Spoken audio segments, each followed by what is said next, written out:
do you think about this spot right here? Wow, this is beautiful. Yeah, this is awesome. Look at that mountain back there. Cool. I think it's going to be an epic spot. I think so. Woo! Oh my gosh, this is amazing.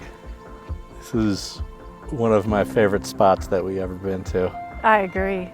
We're about 8,300 feet elevation in the central Rocky Mountains of Colorado, and we're surrounded by 14ers, and they are still so full of snow right now.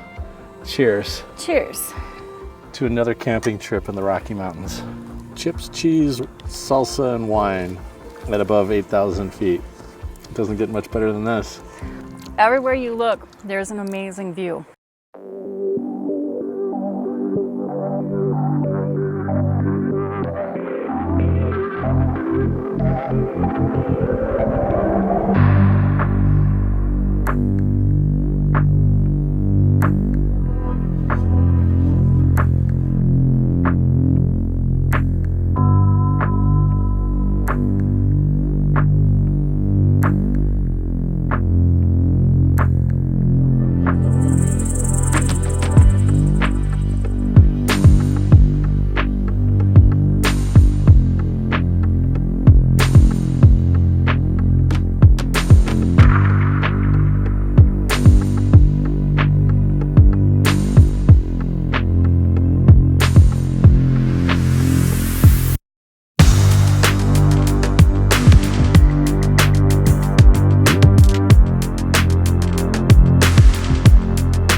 All right, so we got the tent all set up.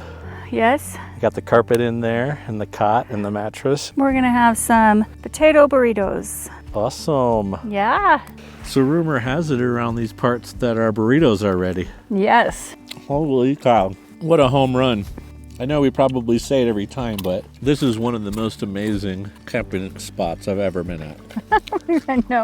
I don't know how, but just like our camping trips, the burritos get better every time too. Yeah. Eventually they'll be so good, I don't know what will happen.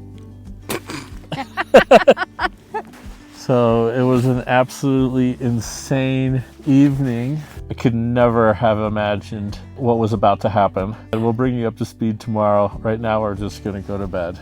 Yes. So, good night. Good night for night number 1. Good night. Good night. Don't let the Beatles bite.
Well, good morning to day number 2. We left you off last night with a cliffhanger. So we finished eating and then we go over to the tarp and Megan says, it looks like there's a lot of beetles on our tent bag.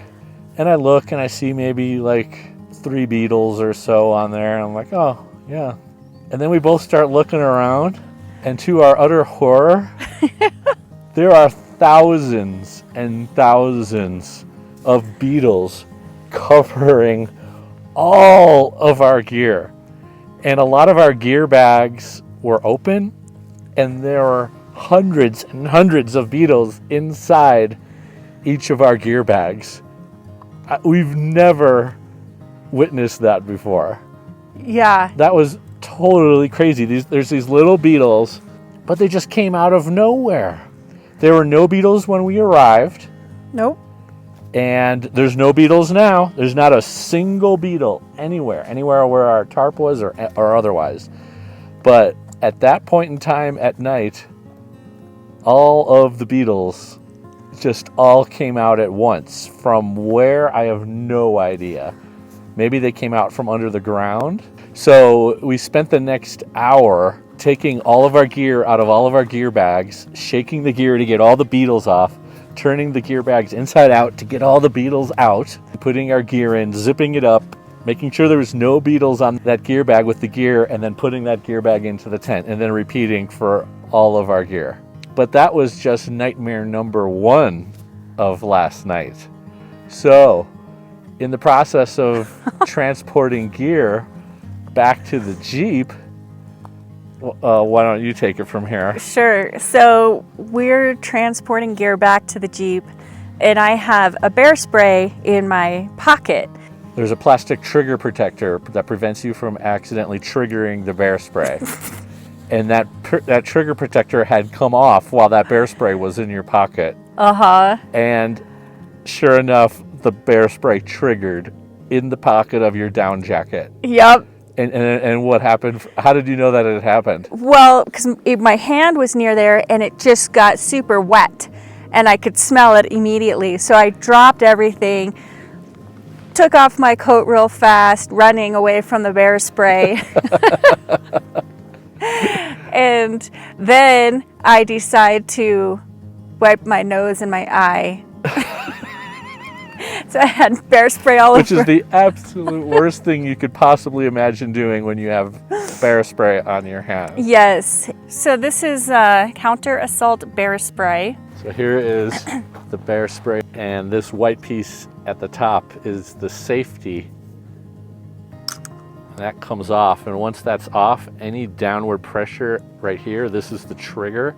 So it's not a trigger that you pull here, it's a trigger that you push down. So normally what you would do is you put your pointer finger through the hole and then you use your thumb to depress the trigger, and that releases the bear spray out of this red hole right here. And so that went off in your pocket. Yeah.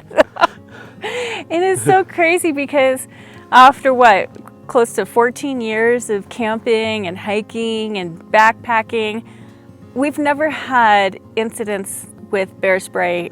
No, not one incident with bear spray. Now we've had 2 in a month.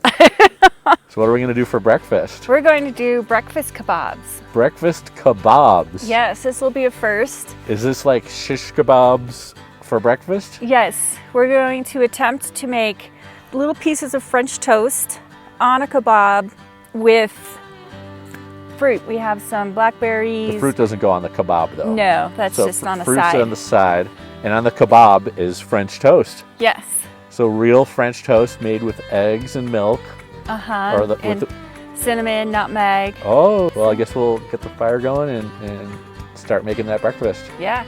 To cook these kebabs on the fire, we have this little contraption here that holds 4, what are these little things called?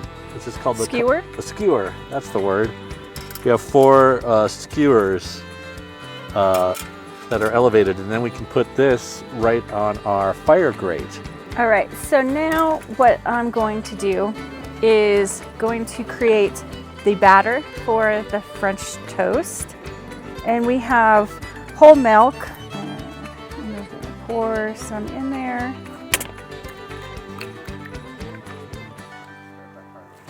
I'm gonna use 2 eggs in this.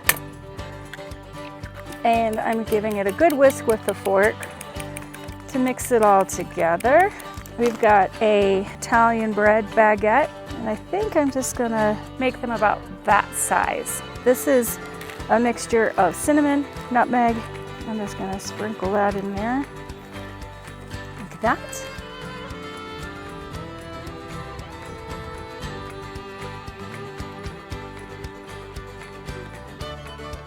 Since they're kind of fat, I think we have to do just like 2 at a time. All right, so we'll take it to the fire. Okay, so now we're going to put our shish kebab holder with our French toast shish kebabs onto the grate of the fire.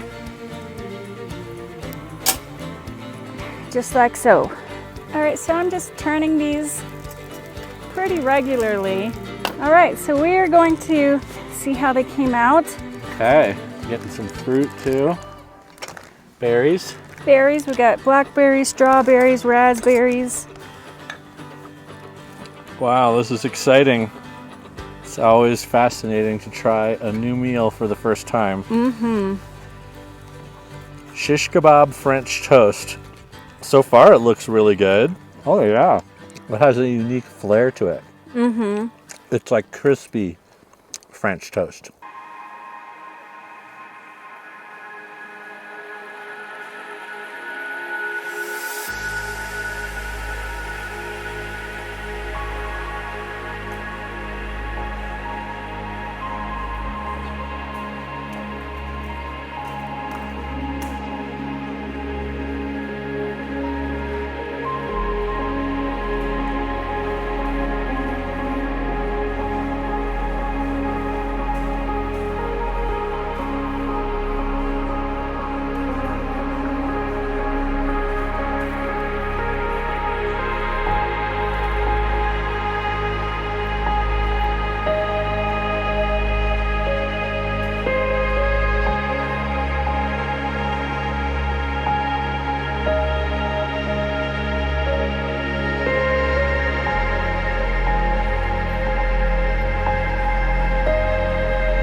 We're under the canopy of our tent.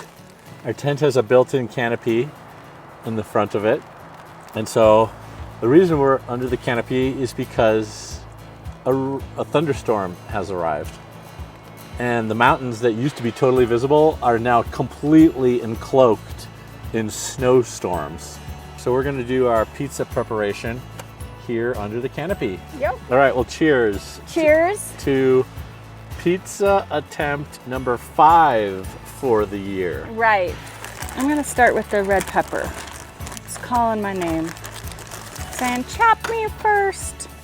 That thunder that just struck is calling my name. What's hilarious is so often in the mountains of Colorado, thunder is the signal of the end of the rain instead of the start of it. It's like the thunder, now that it's moved on, it's thundering over there. Anyway, it just thundered and the blue sky's coming out is what I'm trying to say. Now I'm going to do jalapeno. Slice it right down like that.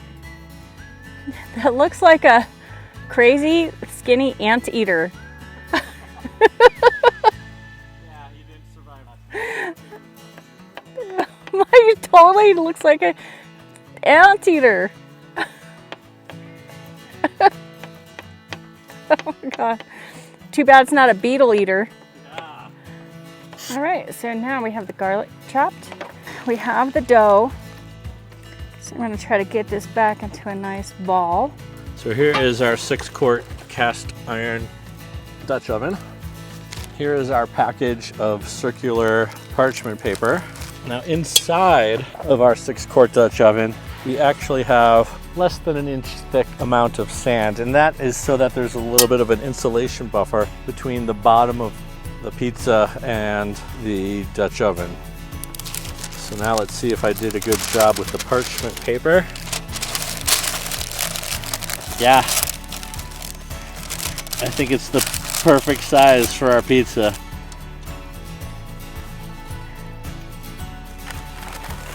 Wow, I think that's a perfect fit. Okay, so I'm just going to spoon a little bit of the pizza sauce, mozzarella, cheddar cheese, parmesan, toppings, Beyond Meat meatballs, oregano, red pepper flakes, basil, rosemary, thyme. Done.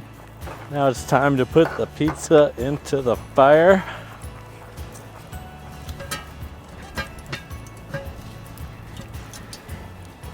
And now we're going to put some coals on top of the lid so that it will start cooking from the top side and the bottom side. Okay, it's been about 5 minutes. We're gonna do our first check of the pizza. Ooh, it's looking good. Another 5 minutes. Yes. Okay, it's been another 5 minutes and it's time to check on the pizza. Ooh.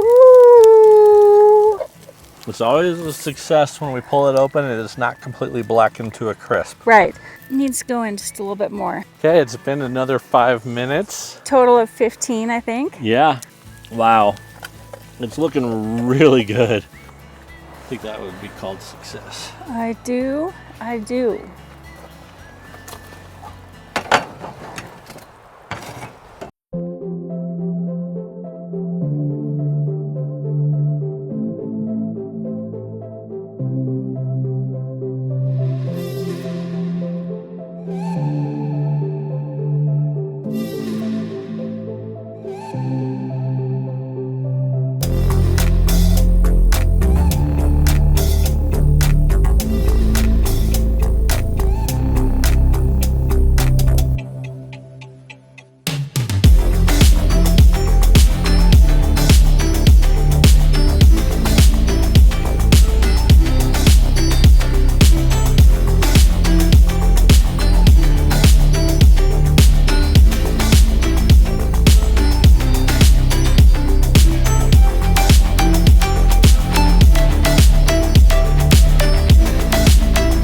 Good morning and welcome to day number 3. So I think it's time for breakfast. And how about for breakfast today if we do breakfast burritos but with a little extra twist? What if we also have French fries as a side? That sounds good. All right, so we are having breakfast burritos. So I pre-made the mix at home, which is Beyond Meat crumbles, potatoes, eggs, red bell peppers, spices, and then we just assemble them here at camp on a tortilla. So I just roll both ends in and add the cheese, forgot to mention that, and then slide it on up.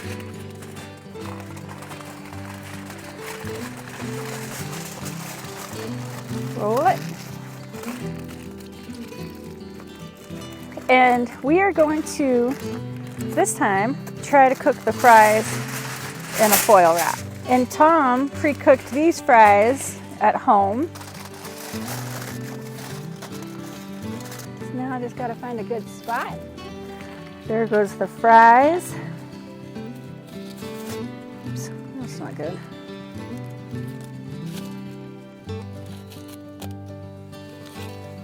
All right, and then we'll just wait a little bit, keep turning them around, and we'll have breakfast. Okay, so I think everything is done. Wow, this looks amazing. This is really good. Is it? Mm-hmm. Yeah, that's excellent. All right, now for the fries. Oh yeah, these are excellent homemade fries. Mm-hmm.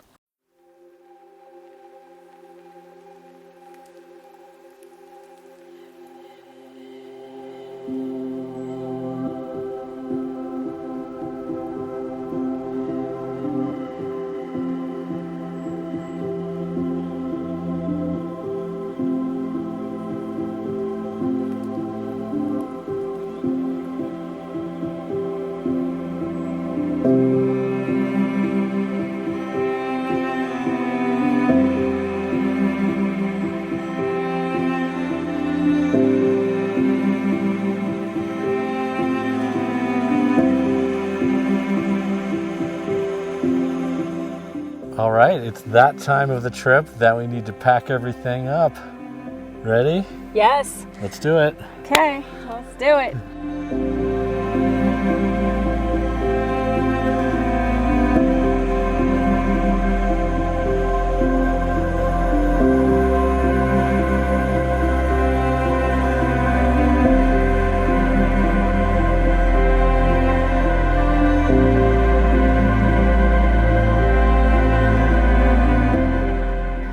Okay, we're all packed up and ready to go. What an awesome weekend this was. It was.